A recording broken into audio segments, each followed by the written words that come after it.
I've come to the conclusion that, in a simplistic way, that there are sort of three styles of directing television. One is the director who is a screamer. It can be kind of an intense, high level of stress room that we sit in now, and there are directors who are loud and demanding and sometimes abusive, and that can serve them in ways where a camera operator is saying, "Oh my God, I don't want him to yell at me. I'm going to pay attention. I'm going to do exactly what he tells me to do, and I will not make a mistake because I don't want to be embarrassed." However, that director probably will not get what other things that camera operator has to offer, or any of his crew for that matter. But he might get exactly what he's asking for because no one wants to be screamed at.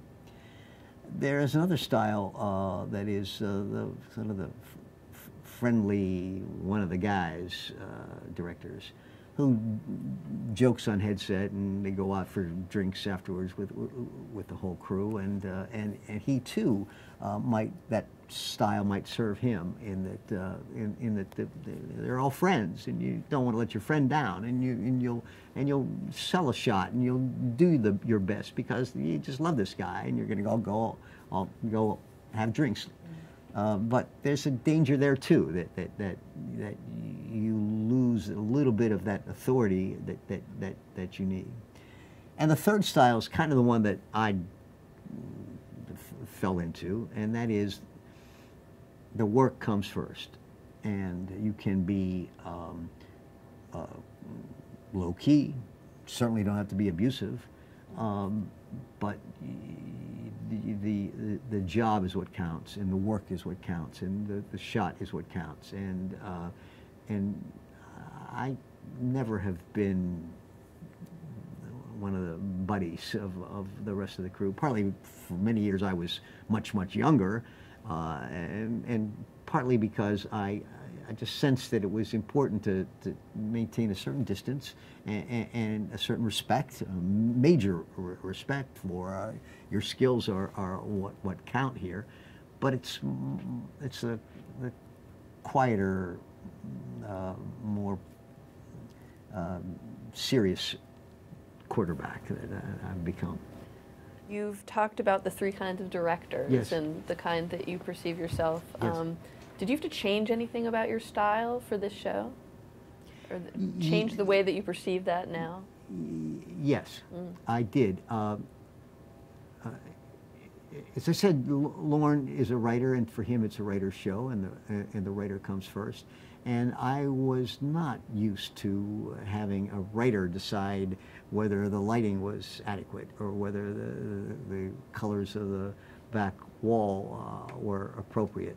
I used to making all the decisions about production values in terms of the graphic look and the spelling of the chirons and when the music comes in, and I had to adjust, and I'm glad that I was old enough to be able to step back and say, okay, I'm willing to give up that authority, and that relates to a little bigger picture about directing.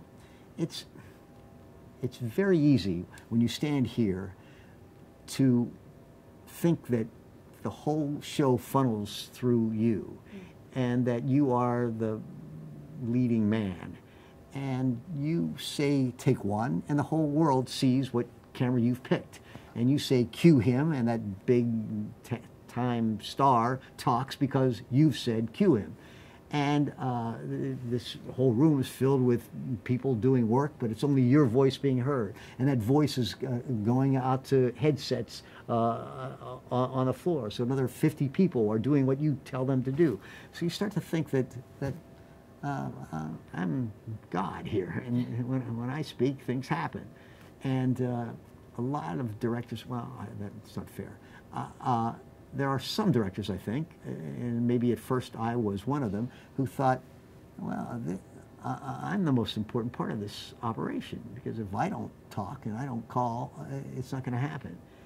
And it's therefore easy to forget that what really counts is the editorial content, the material itself, and what counts even more is the performances that are happening on the other side of that camera. And that it's not me and not my timing or my shot selection that really counts even half as much as what's going on there.